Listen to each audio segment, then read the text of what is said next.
podcast time, and you're here, and you're with Jeff and Rochelle. Mm-hmm. We're excited to be joining with you. Thank you for listening. Thank you for subscribing, following, and sharing, liking, commenting. And that makes a difference. I do want to just take a moment to say that makes a difference, because that tells YouTube or whoever that this content is important. So, yes. Yes. So, thank you.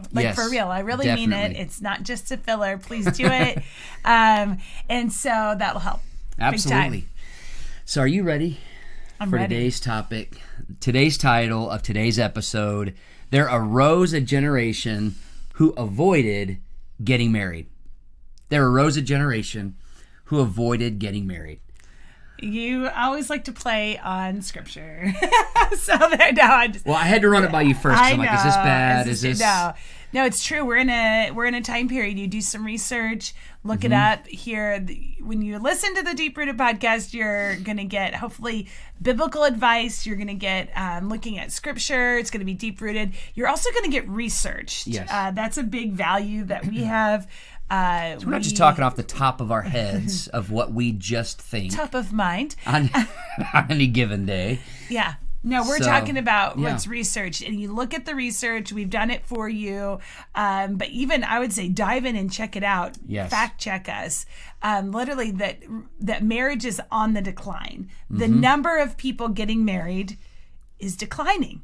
Yeah. And it really at like sharp numbers. And I think this isn't, we could talk about divorce rates and things like that.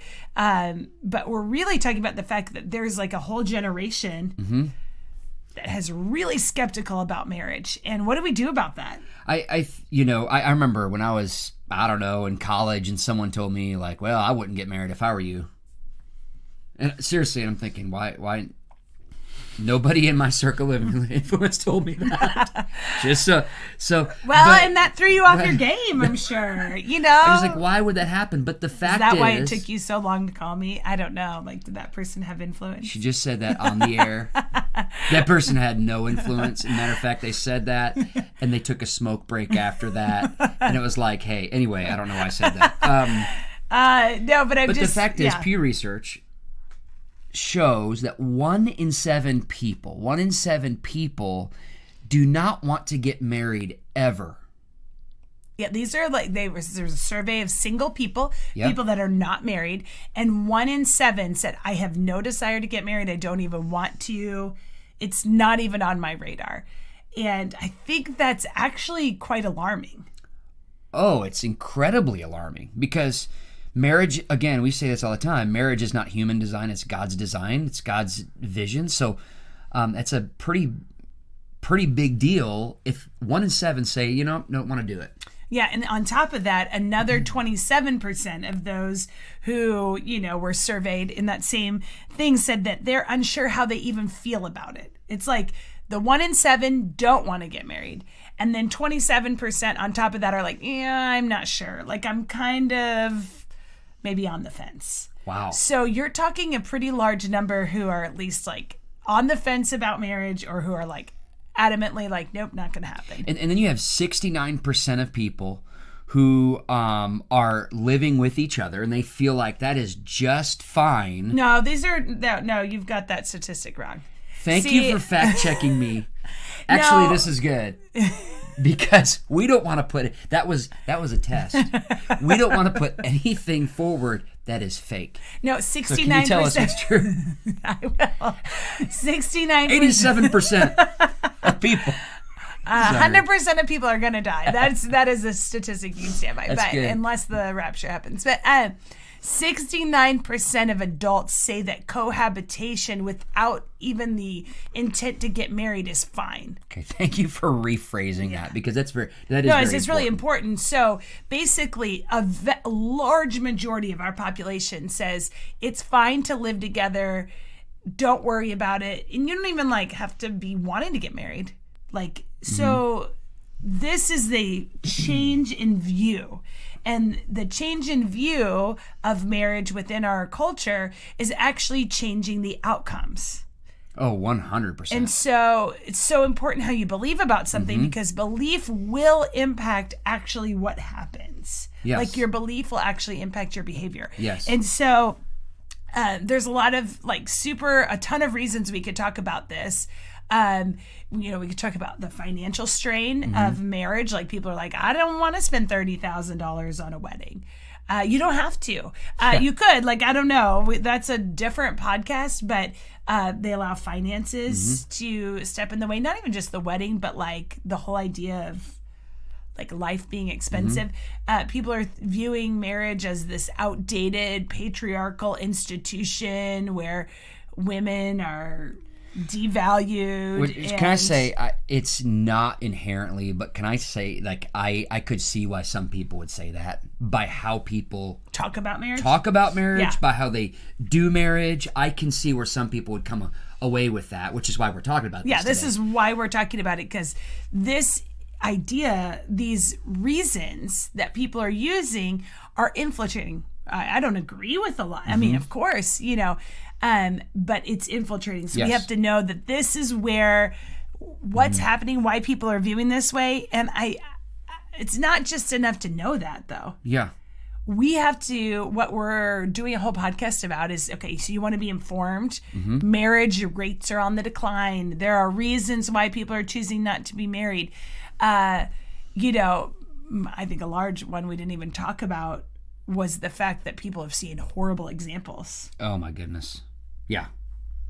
I mean, if I were basing, my idea of getting married based upon what I see on TV or marriage examples out there, I would be like, oh, I don't want that either, No, absolutely. So how do we do this? Do we just say, well, we lost. People aren't going to get married anymore. We're done. Here's the bad news. Let's live with it.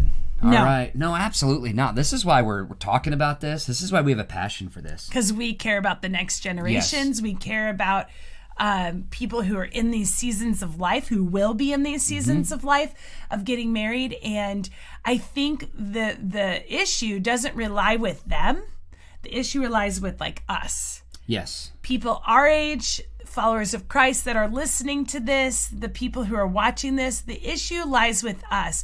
What can we do to promote marriage to the next generation? What can we do to promote godly relationships, godly marriage to those who are not yet married? Because it's not a lost cause. And if we as followers of Christ think it's just a lost cause, guess what? We're going to get. All we'll do is just hunker down and what we're getting.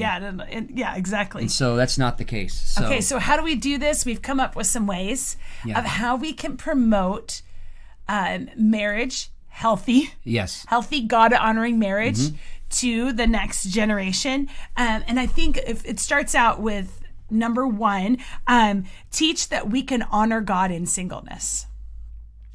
So I think it's not talking down about singleness. Singleness is not a disease that you hope not to catch. Yes. It's something that we all are. At some point. Absolutely. And some people are like, oh, you were only single for a short time, Rochelle. Okay. Let me just tell you, though. Yeah. I mean, I can understand that, but I never dated anyone other than Jeff. That's something to share on the podcast. And why are you laughing? She's going to let it be. Okay. So anyways, we can do a whole nother podcast on that. But it can seem long in that singleness, no matter what, if it's a year, a decade, 2 decades, whatever. God wants to use that time in your life. And if we, no matter what we are, single or married, talk down about that season, then we're not honoring God in it. Absolutely. And so the reality is that no matter what your status is, that there's an opportunity to see and to honor God in it. In what happens during that season of singleness, often super important. It can, and this is why we are huge proponents of the fact that you have to think who you're going to marry before you get married. You have to think about what you're doing and being pure before you get married, because oftentimes what happens before marriage spoils us to marriage. It turns us off to marriage because... I was like, spoils? I didn't get it. I get it turns now. us off to marriage because we are maybe we take part in things. Not everybody does. I'm just saying. And we're like, wait a minute, I don't want that. Well, and I also think however you do one season really ushers you into another. Yes. And that doesn't mean that there's not redemption, forgiveness, grace, or whatever.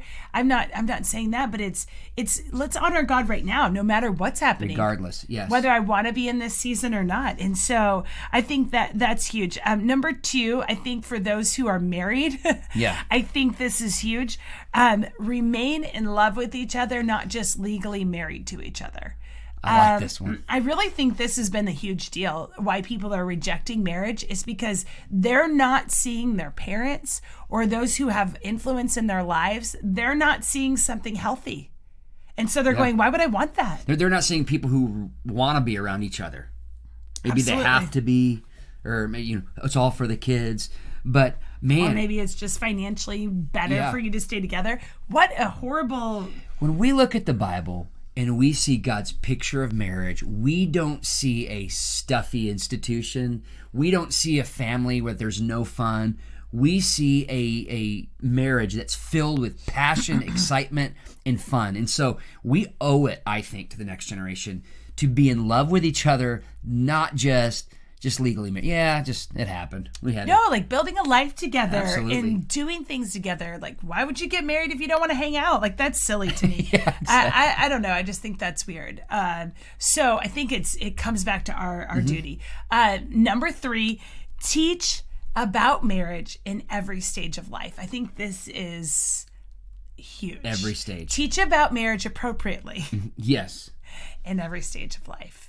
And so, I mean, I think about this even with my kids. Like when they were really young, we would, we had dress up bride outfits and we, talking about that, we talked about how God has a plan for them one day and how there's just a whole lot that they can choose to do now to honor God, even as kids. And honoring their future spouse. And they're talking now about marriage someday. It's when I get married, when I meet my spouse. They know we're praying for their spouse at some point in the future. Yes. We're not obsessing over marriage, making marriage some weird but we're talking about it. It's a normal part of conversation. And I think it's teaching, like when they're kids, when they're babies, it's like, oh, here's your little baby doll. Someday you're going to be a mom, and all of these kind of things. As they get into the teenage years and some of those preteen years, it's believing and talking about and reinforcing that you don't have to enter into, like, especially if you have daughters, the boy crazy train. Oh, you absolutely. don't have to do that. You can believe that God has the right person for you and you don't have to ride every train that comes around. Like, literally, this is like not just date. This is so, so important. And I think about with young men, and I mean, this is young women too. Like, we don't have to accept that, just because pornography is everywhere, that everybody's going to do that. No. It'll probably happen at some point. Some people think. No. Refuse to believe that. Well, I think, the whole boys will be boys. Absolutely not. That is not a biblical statement. So we don't let... No, that's an anti-biblical statement. Don't let boys do whatever they want to do. No, boys can be gentle. They don't have to be violent and aggressive in that way. No, boys should be godly men. Absolutely. Boys can be godly men. Yes. And so if you have a boy, you're training him to be a godly man. So turn off the PlayStation and turn on to how to honor God in work, how to honor God with their physical skills. Yes. Oh my goodness. Sorry, you'll get me triggered here. I have a concern for young men that they're not getting out and working in manual labor and literally. Work with your hands, son. Yeah. This is good. We are babying a generation. I want to implore parents, don't baby a generation. Let's have them have a good work ethics. Yes. I mean, the trending, you want to talk about research, trending, you can see this. Girls are more apt to work hard on their grades and things like this. And while boys are falling behind. Yes. And I'm scared about this because we're not expecting anything of our young men. I mean, young men need to have jobs. Yep. Absolutely. They need to have jobs. They need to learn to do skills. I mean, I think about, you had some weird jobs. And that's good, though. I mean, you roofed for a whole summer. That's not if you're a roofer, I'm not saying it's weird. No, but I'm saying that's like a hard job for a teenage boy to do. Manual labor job. Paid well. Seriously, I did. Thank you. And you know who I'm talking about if you're listening to this. But it was, yeah. I mean, that's not a weird job. I mean, what I'm just saying is what you're saying is that's a man's job. Yeah, like I'm probably not going to be a roofer. Like, and I believe women can do anything. Because marriage is not a patriarchal. Yes, I know. Okay, sorry. So teach about marriage in every stage of life. Number 4, teach your children that romance is not a game. Here's where we are in our culture. We don't have to live, but our culture is the hookup culture is real. Basically, I'm going to hook up. Basically, I'm going to have sex, and then I'm going to move on to the next person, okay? When we teach our children that you can date and you can have boyfriends and girlfriends and then break up, no and big then get deal, back together, and then break up. We are discipling our children in the ways of hookup culture. I'm mad. We break up. We're back together. That is not how a marriage should be. And if we teach our kids that and we allow that kind of thought, this is the training that we're teaching them. Little kids dating is not cute. Little kids dating, when I see little kids and parents are laughing and taking pictures and doing all this stuff, that is very concerning to me, because what that's doing is it's turning a blind eye to what romance is all about. Look at romance in the Bible. Open up to Song of Solomon and people laugh and go, oh, I don't want... No, read it, because it's real. Yes. God created romance. He created this, and once you start to be a relationship between two people who are mature enough to be able to be a man and a woman. Yes. Within the context of marriage. Yes. And once, or pursuing marriage, who are old enough to be pursuing marriage. But sex within marriage. Oh yes, I'm sorry. We're not I was just talking about. We're not having that podcast today. I know. I just thought we were talking about romance. But I'm just saying it leads to that. It can lead to that. And but my whole point in all of this too is that we don't want to teach our kids, and this is huge. We don't model this. You shouldn't model this. Yeah. Oh, we're mad tonight, so I'm sleeping on the couch. Or oh yeah, we're you know, like, I think you used to be able to do this on social media. I don't even know. Like, I'm in a relationship. Oh, I'm not in. Like, it's complicated. D. Like, that's dysfunctional. And if that's we're teaching and saying, like, oh, well, they're 13. That's just how it's going to be. On, off, on, off. No, like, that becomes a pattern. If you want your children to begin to have destructive patterns of how it's like to relate with a member of the opposite sex, then just keep them dating. That's fine. Yeah. But romance is not a game. It's God ordained it. It's a good thing, but it's not a game to be played with. Well, and I think it's huge. Even like I know, like I've said this before, and I'm sorry, I'm dashing people who are listening, but it's like when we glorify shows like The Bachelor. Yeah. Like, I know there are people who sit down with their kids and watch The Bachelor. I mean, I don't know who you are. Like, I'm not calling anybody out. I'm just saying I know. It's a great thing about podcasters. Nobody. Yeah, like seeing. I'm looking at a camera. I just know that if that's the pattern and we're all laughing and eating popcorn at how they're breaking up and all of this kind of stuff, like, we're pretending like romance is a game. It's not. We shouldn't glorify it. So I think that's huge. And I think the next one goes into that too, is that teach that marriage is God's design. It's not a game. Yeah. God designed it. He designed us to want to be married. He designed us to have that desire. It's not a bad desire. Yeah. It's God's design. And it predates the American government, okay? American government did not create marriage. God created marriage. Yes. So he has the final say over how it's to be done. Absolutely. So I think the next one, I don't know. I guess, it's important. It's important. I think model healthy conflict. And here's the thing. Our home should not be this home where conflict is happening 24/7. So when we say that, but bottom line is, when you're married, there's going to be conflict. There should be. There's going to be friction. Our kids, the next generation, should see that mom and dad can have a conflict and still love each other. Well, and I also think that they can fight and honor God at the same time. Yes. You do not have to sin in fighting. Like, fighting's not a sin. And if you're... Us disagreeing over something is not sinful. Which we never do. Yes, we do. That's a lie. That's a sin. I have to say. We're having conflict right now to show you. No, this is so tame. No, I'm... Oh, really? So conflict is not bad. And if, like, there's some people that say, I never fight in front of my kids. Never. They're never going to see us argue. I don't think that's a good thing. How are they going to see how to do it right? When they get married. So do we only fight behind closed doors? If we do that, what's going to happen is the next generation is going to be afraid of marriage because they're going to know that at some point they're going to have conflict. And when they have that conflict, they're going to say, oh, maybe we're the next in the divorce statistics. No, yes, conflict is like normal. Now, what's not normal is hitting the wall, making holes in the wall, calling kicking names. things. Yeah. Storming off. I'm sorry. Any type of abuse. Of any kind. Sorry, you're not a godly man or woman if you're abusing. No, absolutely not. So, like, this is not what we're talking about. Yeah. That's sinful. Absolutely. We're talking about having healthy conflict, how to have healthy disagreements. And honestly, some of our disagreements have been silly, but some of our disagreements have been really good because we've gotten to a better solution. Yes. And that's the point of healthy conflict. Mm-hmm. Okay, so Absolutely. model healthy conflict. Yes.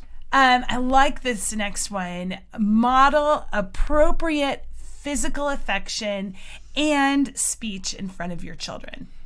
This is good because I think sometimes Christians, I'll speak to the Christian world, feels like they can get in marriage, and once you're married, anything goes. Anything goes to talk about or to do, even in front of your kids.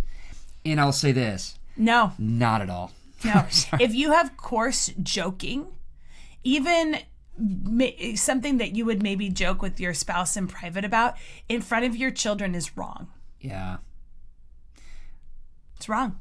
It's So I'm just going to let you know that not everything is appropriate to be talked about. Mm-hmm.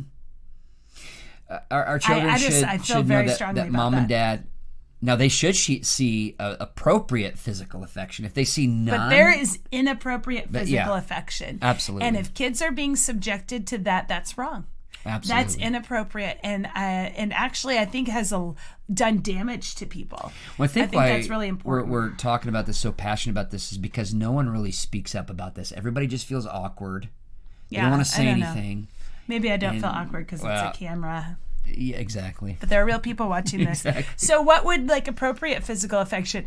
We hug. Mm-hmm. We'll even occasionally kiss in front of our kids, things like that.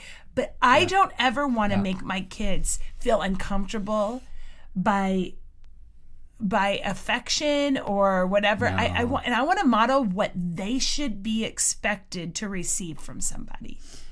That we're training our kids in that, and so if something that should be a little off, I want them to know that it's off. They need to know that. I want them to have that discernment. This is not Absolutely. normal. This is not how mom and dad do. Yeah, and I feel uncomfortable by this, and yes. I don't like that. Yeah. Use your voice, absolutely. Absolutely. So I think that's really, really important. I think this is our last one, right? Last one, number 8. Oh, number 8. Number 8. Sounds great. I didn't know what number we were on. I lose count. You're super organized. It's wrong. Well, it's wrong on the notes here that we have. Yeah. Can't see. That's wrong. But I didn't do the numbering. Yeah. That's a different. Okay. Number 8. Display that marriage can be fun. Can we just do this? Can we just tell everybody and model for everybody that marriage is fun? Can we just say, yes, marriage is work, but marriage is fun? Yeah, like super. I mean, I agree. Like, do the hard work, stay together, do the hard work, grind it out, fight till you get to the place that you got to get to, whatever. I don't know. Like, I'm saying, do the stuff. But if marriage isn't fun, why would anybody want to do it? And I think that's what the next generation is saying. Yeah, I think that's what they're saying. They're saying, if I don't need to, why would I do it? And I agree. I would agree with that. If somebody has seen, I would agree with that. Like, yeah, why would you want to do anything? No, but I disagree. Hey, let's have some healthy conflict here. No, what I'm really saying is that I think marriage has been one of the most fun things. Well, I agree about that. And if I didn't, then we'd be having another conflict. No, I'm just saying, like... Oh, it is, yeah. Why would I not want to be? Like, I don't know. I mean, I guess if I was married to some people, I wouldn't want to be married to them. But, like... I'm just saying, like, why not have fun? Yeah. I agree with you. If it's not being fun, make it fun. Fight till it is fun. Decide, like, we're going to fight and get all this out on the table, get healthy and get whole. We're going to stop attaching ourselves to everything else but Christ. Yes. I believe if you're attaching yourself to Christ appropriately, your other relationships are going to fall into appropriate places. Because if they're not, then you're probably going to cut them off. Mm-hmm. Absolutely. So fight through it and then go have a coffee and have fun. That's our mode. That's like literally our mantra. It's like, okay, let's go have a coffee. Everything's better with a little bit of iced coffee. But I think I want our world to see that, man, marriage. I think this is something we need to display more of than what's out there. You know, you see all the statistics, and that's why we talked about it from the beginning. Bad news, bad news, bad news. But you know what? No, marriage fun. When it's done according to God's design, it's fun, it's fulfilling, it's joyful. You can be happy. Yeah, and I want to say this before we tune out or whatever. Before we sign off. Sign off. There, that was the word. I don't know. That's probably 19. I used to work in radio, so I can go with that. So I lost it now. Oh man. No. Okay, here it is. So marriage being fun is not dependent upon the circumstances. Okay, so like literally, I think this is important. This isn't to downplay any circumstance that you might be going through, but we're in the process of we're going to be sharing a whole lot of stories with you as listeners. We've written out, I don't know, it's like 13 different podcasts. I mean, it's crazy. We may cut it. You know, we may cut some of them. I don't know. Depends on what y'all say. Send us emails. Tell us what you want to hear. But seriously, some of the last 20 years, some stories that we've never shared. Like never shared with anybody. And they're real life hardship stories. Like, and I'm not sitting here going, oh, you think you had it harder? No, that's not what I'm saying. Please don't. Like, this is not a comparison thing. This is just talking about some things that we've navigated that we have never shared publicly. Yeah. And I want to say really quickly, though, because I feel like when I say that, like, everybody's like, what is it? Okay. And they have these Jeff things and I, like, okay, we've always been one. Like, there's never been any type of leaving or any other person involved in our marriage. Like, I just want to say that because everybody's like, oh, what happened? Oh, you know, no. What we're talking about is not the sin. No moral issues. No moral issues. Delivered from. And no. We're not saying that. Yes, please. We're not down. But anyway, we're not I shaming people. just have to say that because I know, like, everybody. But what I'm saying is we determined that we weren't going to let anybody else or any outside negativity or any other maybe health issues, things like that.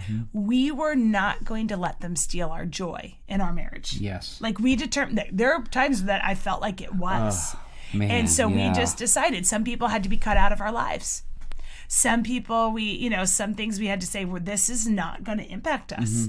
And so I say that to say, I guess there's been some things that I've walked, maybe it's not the exact same things that you've walked, but they've been hard at different points. And I've just said, guess what?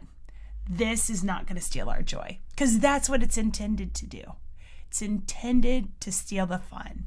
Yes. And therefore, to wreck a generation. Yes. And I want to say this last thing too. If you are like, well, this is great, but I've been divorced. I don't want to be married or whatever. I want to say, don't let maybe your past experiences dictate how you talk about the potential for marriage for your own children or grandchildren. So let God heal that place. Yes, just because marriage maybe didn't work out how you wanted it for you doesn't mean that God's plan for marriage is wrong for the next generation. So that's encouraging. I just feel like I wanted to end with that. So we started out saying there arose a generation who avoided getting married. Hey, let's right now live in such a way, turn the tables, where there arises a generation who once again says, I can't wait to get married. I want to get married. I want to show the world what a godly marriage is. And I believe that's going to happen. I really believe we're going to see generations of people do that. So I believe we're seeing change. Come on. Definitely seeing change. So Thank you so much. Hey, like and share this, subscribe this, rate and review on Apple Podcasts. Get this out to those who would find this helpful. Thank you for joining us right here. We will see you next time in the next episode of the Deep Rooted Podcast.